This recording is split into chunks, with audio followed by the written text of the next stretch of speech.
전 세계에서 사랑받는 고전 모모 출간 50주년 기념 특별 그림책 모모 미하엘 엔데 글 시모나 체카렐리 그림 김영진 옮김. 세상에는 중요한 비밀이 하나 있어. 굉장히 중요하지만 우리와 늘 함께하기 때문에 조금도 특별하지는 않아. 다들 이 비밀 속에서 살고 이것을 모르는 사람은 아무도 없지. 하지만 이 비밀에 대해 깊이 생각해 보는 사람은 거의 없어. 대개는 그냥 당연하게 받아들이고 조금도 이상하게 여기지 않거든. 그 비밀은 바로 시간이야. 시간을 재기 위해 달력과 시계가 있지만 별 의미는 없어. 다들 알다시피 한 시간은 영원처럼 느껴질 수도 순간처럼 지나가 버릴 수도 있기 때문이야. 그것은 우리가 그 시간에 무슨 일을 경험하느냐에 달렸어. 시간은 곧 삶이니까. 그리고 삶은 우리가 마음먹기 나름이니까. 어느 대도시 남쪽 끝자락. 밭들이 눈에 들어오면서 갈수록 집들이 허름해지는 그 어디쯤. 이제는 폐허가 된 자그마한 고대 원형극장 하나가 잣나무 숲에 숨어 있었어. 솔직히 그 이상하게 생긴 둥근 극장은 근처에 사는 사람이나 알까 대부분은 그런 게 있는지도 몰랐어. 그런데 요즘 들어 동네 사람들이 수군대기 시작했어. 얼마 전부터 그 원형극장에 누가 사는 것 같다는 거야. 어린아이. 그러니까 여자아이 같은데 옷차림이 좀 이상해서 확실하지는 않다고 했어. 처음에는 다들 미심쩍어 했지. 하지만 모모를 알게 되자 모두 생각이 바뀌었어. 그때부터 모모에게는 사람이 끊이지 않았어. 언제 봐도 모모 옆에는 누군가 앉아서 이야기를 하고 있었지. 자기한테도 모모가 필요하다는 사실을 미처 깨닫지 못한 사람이 있으면 마을 사람들은 이렇게 말해줬어. 그러지 말고 모모한테 한번 가봐. 대체 모모가 어떻기에 그러는 걸까? 엄청나게 똑똑해서 모든 사람에게 똑소리 나는 충고라도 해주는 걸까? 뛰어난 말솜씨로 위로받고 싶은 사람들의 마음을 따뜻이 보듬어 주나? 아니면 문제가 있을 때 현명하고 공정한 판결이라도 내려주나? 아니, 그렇지 않았어. 모모도 세상 여느 아이들처럼 그런 건 못했어. 하지만 다른 아이들에게는 없는 꼬마 모모만이 지닌 남다른 능력이 하나 있었어. 그건 바로 사람 말을 들어주는 재주였어. 그게 무슨 재주냐고들 하겠지만 그렇지 않아. 남의 말에 진정으로 귀 기울일 줄 아는 사람은 거의 없거든. 게다가 모모처럼 들어줄 수 있는 사람은 세상에 딱 한 명, 모모밖에 없었어. 모모는 어리석은 사람들이 갑자기 분별 있게 생각하도록 말을 들어줄 줄 알았어. 아니, 타이르거나 질문을 던져서 생각을 그쪽으로 몰고 가는 것은 아니었어. 모모는 그냥 잠자코 듣기만 했지. 하지만 진정한 관심을 가지고 따뜻한 애정을 담아서 들어주었어.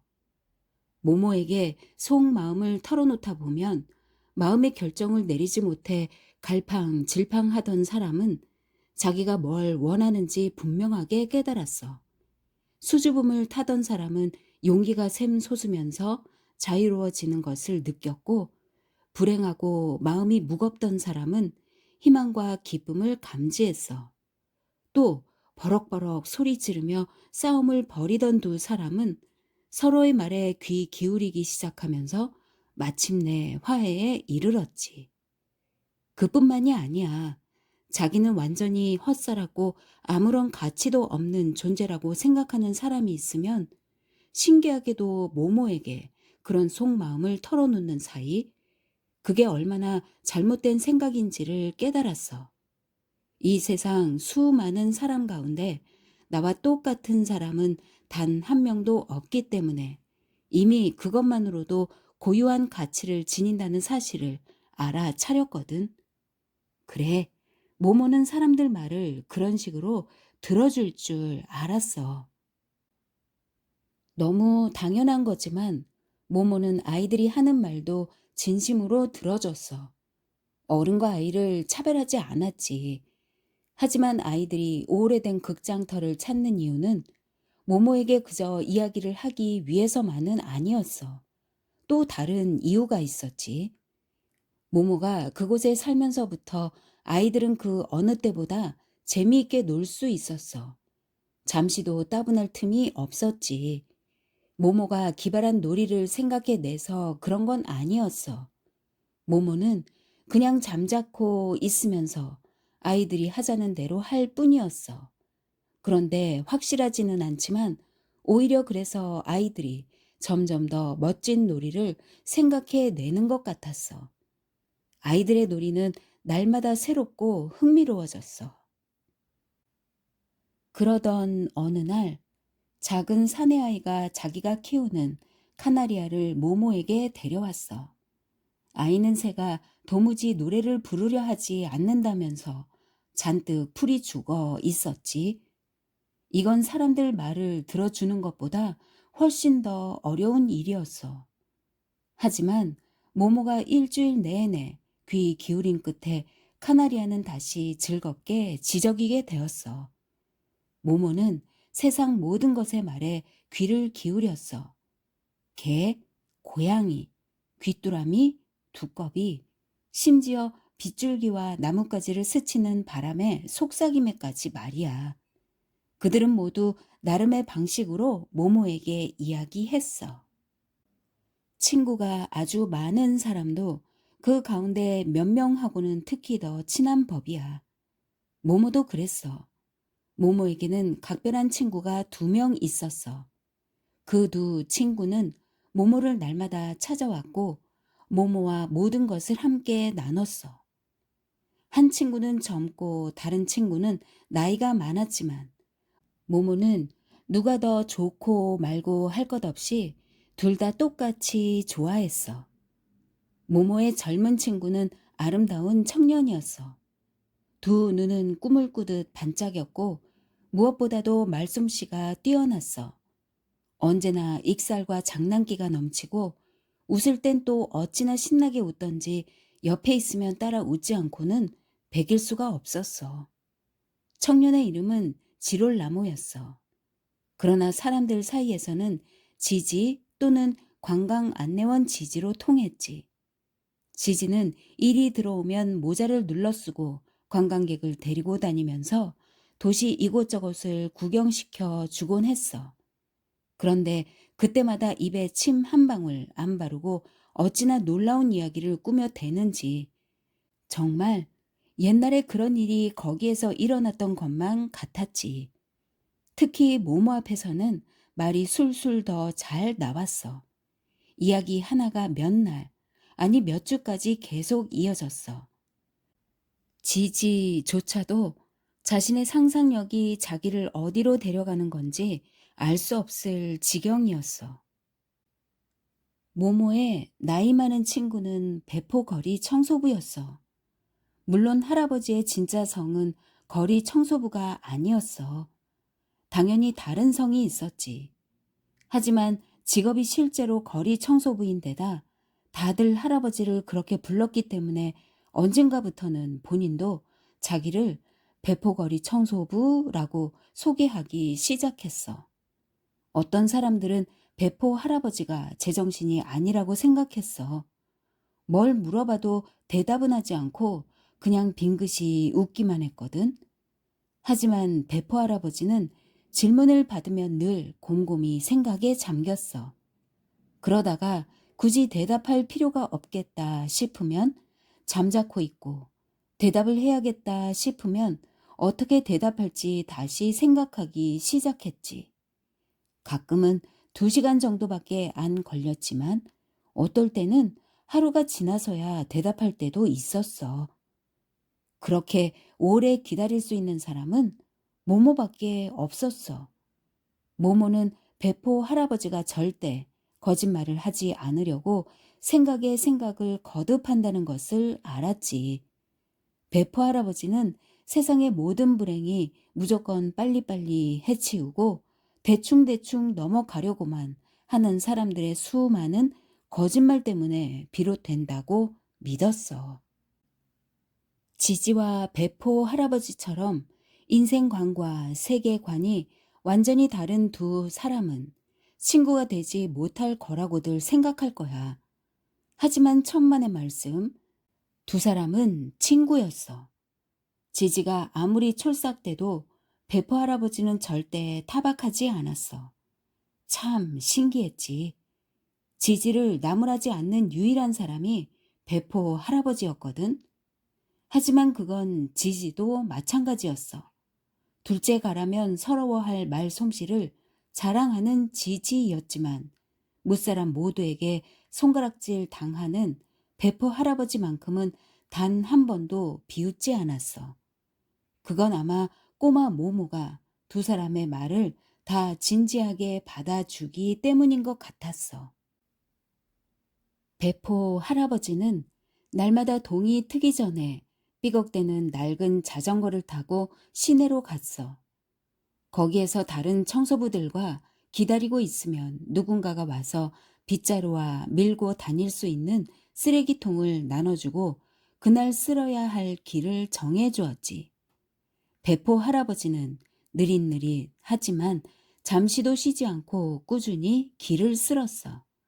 한 걸음 뗄 때마다 숨 한 번 쉬고 숨 한 번 쉴 때마다 빗질 한 번 하고 한 걸음 숨 한 번 빗질 한 번 한 걸음 숨 한 번 빗질 한 번 깨끗해진 길은 뒤에 지저분한 길은 앞에 그렇게 거리를 청소하다 보면 배포 할아버지의 머릿속에는 한없이 깊고 지혜로운 생각이 떠오를 때가 많았어. 하지만 그건 딱히 뭐라고 표현할 수 없는 그런 생각들이었어. 기억에 어렴풋이 남아있는 향기나 꿈속에서 본 어슴푸레한 색깔을 남에게 설명하기 힘든 것처럼 말이야. 하루 일이 끝나면 배포 할아버지는 모모와 나란히 앉아 자기 머릿속에 떠올랐던 생각을 들려주었어. 그러면 남의 말을 정성껏 들어주는 모모의 특별함 덕분에 할아버지는 말문이 트이면서 꼭 맞는 표현을 찾을 수 있었어. 이를테면 이런 식이었지. 있자니 모모야, 때로는 우리 앞에 길이 아주 길게 나 있어. 너무 까마득해서 도저히 끝까지 가지 못할 것 같은 두려움에 빠지지. 배포 할아버지는 입을 다물고 한참 생각하다가 다시 말을 이었어.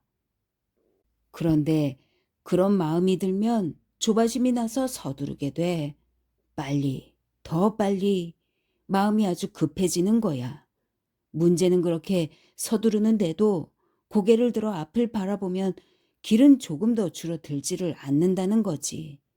그러면 와락 겁이 나면서 아등바등 더 길을 쓰게 된단다. 하지만 결국은 숨이 차서 한 걸음도 더 갈 수 없게 되고 말아. 갈 길은 아직도 아득한데 말이야.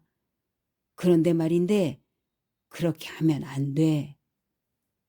배포 할아버지는 또 한참을 생각한 뒤 이렇게 덧붙였어. 절대로 길 전체를 한꺼번에 생각하면 안 돼. 무슨 말인지 알겠니? 그냥 다음에 내디딜 한 걸음만, 다음에 내쉴 숨 한 번만, 다음에 하게 될 빚을 한 번만 생각해야 해. 계속 그렇게 바로 다음에 할 거 하나만 생각하는 거야. 그렇게 하다 보면 일이 즐거워지면서 자기가 맡은 일을 잘 할 수 있게 된단다. 한 번은 이런 일도 있었어. 그날 배포 할아버지는 말없이 모모 옆에 가만히 앉아만 있었어. 모모는 할아버지가 아주 특별한 말을 하려고 깊은 생각에 잠겼다는 것을 알았지. 마침내 할아버지가 모모의 눈을 들여다보며 이야기를 시작했어. 오늘 난 옛 성곽길을 쓸었단다. 그런데 거기 성벽에 다른 돌과는 색깔이 다른 돌 5개가 박혀 있더구나. 이런 식으로 말이야. 상상이 가니? 베프 할아버지는 흙바닥에 손가락으로 크게 T자를 그리더니 고개를 삐딱하게 숙이고 자기가 쓴 글자를 내려다 보았어. 얼마 뒤 할아버지가 다시 은밀하게 속삭였어. 난 그걸 알아보았단다. 그 돌 말이야. 긴 침묵 끝에 할아버지는 머뭇머뭇 다시 말을 이었어. 그때는 그러니까 그 성벽을 쌓아 올리던 때는 지금과는 완전히 다른 시대였단다. 아주 많은 사람이 그곳에서 일했지. 하지만 그 돌을 끼워 넣은 사람은 딱 둘이었어. 그 둘이 일종의 표시를 남긴 거야. 무슨 말인지 알겠니? 내가 그걸 알아본 거야. 베프 할아버지는 손바닥으로 얼굴을 쓸어내렸어. 지금이랑은 아주 딴판으로 생겼지. 그 두 사람 말이야. 완전히 달랐어. 하지만 난 그 두 사람이 우리란 걸 알아. 너하고 나 말이야. 그게 우리란 걸 알아봤다고. 친구들이 모두 집으로 돌아간 뒤에도 모모는 가끔 고대 원형극장에 둥그런 돌 계단에 홀로 앉았어. 별빛 반짝이는 하늘을 올려다보며 웅장한 고요함에 오랫동안 귀 기울이곤 했지. 그러고 있자면 마치 별들의 세계를 향해 귀를 쫑긋 세운 거대한 귓바퀴 속에 앉아있는 느낌이 들면서 은은하고 감동적인 음악 소리가 마음속으로 파고들었지. 그런 날 밤이면 모모는 특별히 더 아름다운 꿈을 꾸었어. 어때? 아직도 남의 말을 들어주는 게 별것 아닌 것 같니? 그럼 얼마나 잘할 수 있는지 너도 한번 해 보려무나?